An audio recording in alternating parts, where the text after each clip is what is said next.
Hey guys, Bowie here, and this is Things I've Learned with Yapzor's IO in 7.15. As you all know, I'm casting every single day, and if you're interested in watching me do that, please tune in.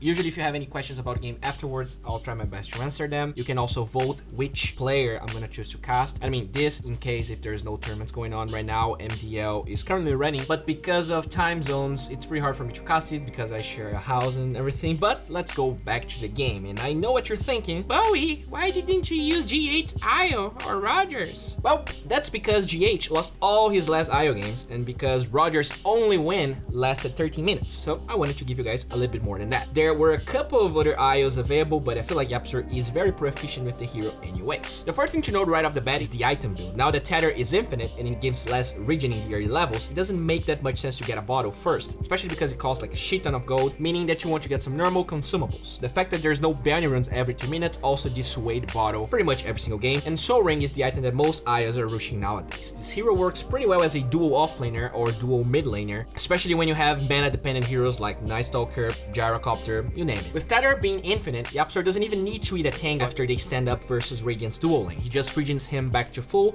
by existing. When the laning stage starts, he goes back and uses the Tether propulsion to clear the clarity from Shadow Shaman. That was pretty cool. Because you get the move speed of your ally, look how easy it is for IO to trade hits in comparison to before. Yapzor trades incredibly well with Shadow Shaman just because he's pretty fast and has better attack range. Interestingly enough, because of Spirits being a completely broken skill, more often than not you see it being learned at level 2 and 3, but that's not Yapzor's choice this game. In case Night Stalker gets caught, it's always good to have the damage reduction and the chance to use the skill plus salve to keep healing your friend. Also, the balls are not great versus Jugger when he's spinning anyways. Other cool thing we see Yapzor doing is checking his Night Stalker's inventory and ask him for him to pull tangles. They're both low HP, so having the consumables on IO is always a better choice because you can regen both of them. When 9 time comes, we see how aggressive this duo can play. The Tether being eternal, even after it breaks, the IO can just jump, securing the Shadow Shaman, and they get out.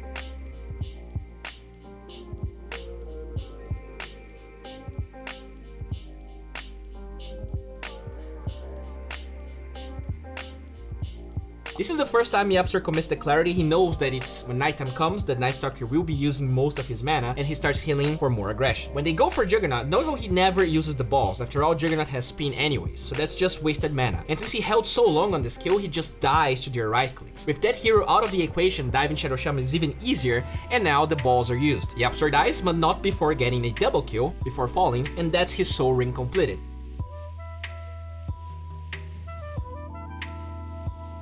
As he goes back to the lane, see how he uses the balls and overcharge. As soon as he respawns and tethers to Night Stalker, he still has some fountain regen that he can share with Batman, and he holds onto the Soul Ring because of it. The amount of mana IO can give to Night Stalker makes this lane impossible for Juggernaut.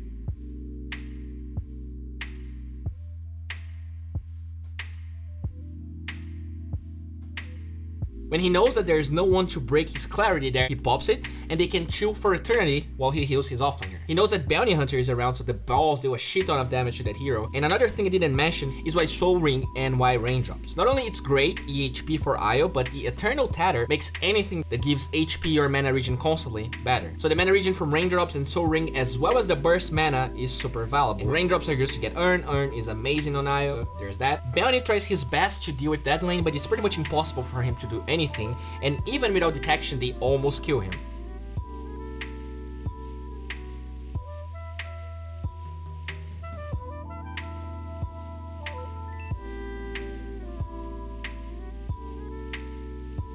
Actually, they do kill him, and spirits are broken. I've said it. Storm eventually shows up, and IO is forced to disengage. That was actually quite nice by Yapzor surviving there, but forcing that TP by itself is already huge.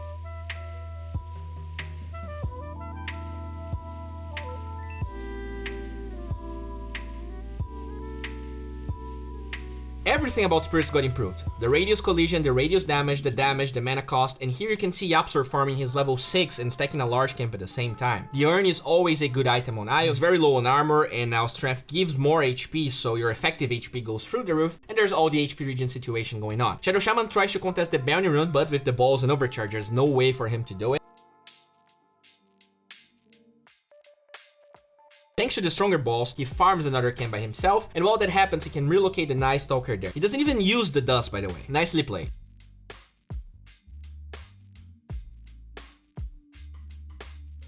The reason most IOs are going for Helm of the Dominator after these initial items is pretty simple. With Tether giving you the move speed of what you tether to, you're buying the best boots in the game for your hero, while also having all the potential ganking, aura, and purge possibilities of jungle creeps. Let's not forget that you give all the HP regen to that creep, which means you can farm ancients with it or push towers with it, making you scale in a way that any IO in the past was not able to. There's also the sieging potential of getting a Cardi and overcharging it, you name it. It's just an awesome item. The attack speed is also no joke if you ever decide to go for the damage talent later on, and that's actually exactly what happens here. It's important to note how the playstyle changed after they won their lane. They took the tower and now relocate this on cooldown. Yapzor plays like a core, quote unquote. You really want to get the creep because it allows you to fight when relocate is down, and this hero's power spikes gets way worse when the laning stage breaks. As an IO, it's okay to dive tier 1s at 2 minutes since people want mass TP there, but trying to dive jungle or tier 2s now will definitely get you killed and halt your development in the game. These new changes to IO give him a way to grow and not be a dead hero in case no action occurs, especially after the nerf to relocate cooldown. Only when Night Stalker ults, he tries to go for a play, and this dive is only possible because he checks both Juggernauts and Shaman's inventories before tethering to him, acknowledging that only the support has a TP.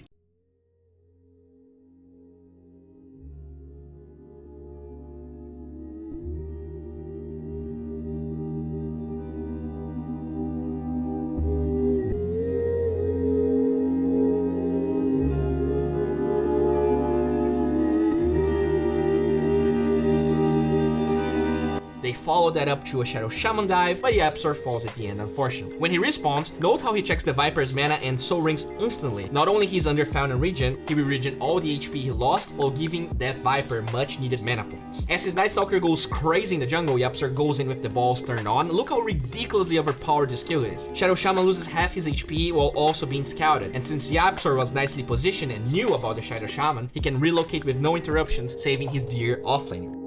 They go for a double G-bait here. He doesn't bring the Night Stalker in. Instead, he lures Radiant by coming by himself but tethering to Viper.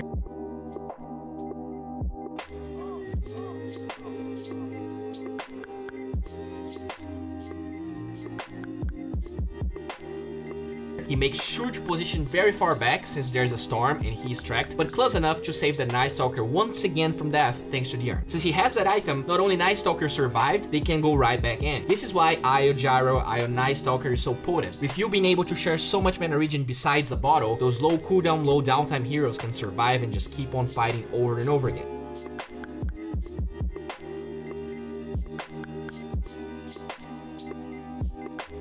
The balls scout bounty hunters TP, and if there's low and dust, they get another one. Yapzor makes sure to de-aggro instantly, and that's another tower.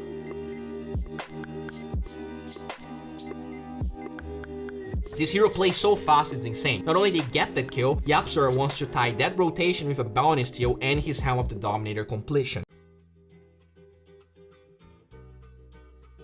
He instantly finds himself a centaur, and he's now the happiest cube alive. Radiant goes very aggressively to their bottom tier 1, and with relocate being ready, he sends his Viper there instead of the centaur obviously. The tower falls, but they farm the wards, and they get some scraps.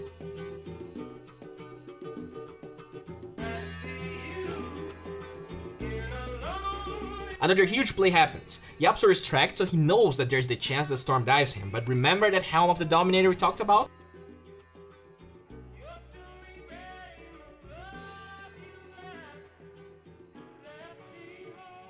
Track doesn't reveal that creep, so he makes sure that the centaur boy is around him, and thanks to the 2-second stun, the Eclipse clears the storm out of the map.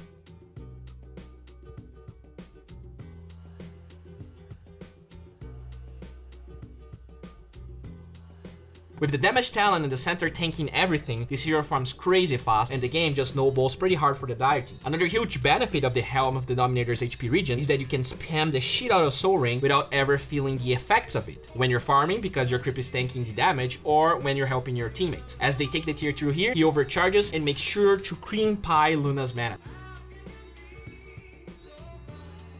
One of the final plays of the game happens with this smoke gank. They infiltrate Radiant's jungle, they get a Doom kill, the Helm of the Dominator aura and the farm cores just push everything, and that's pretty much game. The ability to win certain lanes with the right lane matchups is IO's greatest strength dispatch, and his win rate in pubs showcases that perfectly. Well guys, this is our top for today. Thanks for watching. If you like this video, please make sure to leave a physical like on this video. If you care about my life, if you want some tips about Dota, follow me on Twitter. If you want to see me cast or play some Dots, Twitch is the way to go. If you want some spoilers of my life or what's the next video, check our Instagram. And if you want to talk about Dota with people that care about your crispy boy, join our Discord channel. There's a lot of cool people over there. We already have over 500 boys and girls. And yeah, that's it, guys. This video is sponsored by Pvgna. They have a huge library of videos. You're gonna find a lot of content that is meaningful to you there. If you're interested, just keep watching this. Just keep watching the rest of the video with some crispy music. Thanks, everyone. Bye.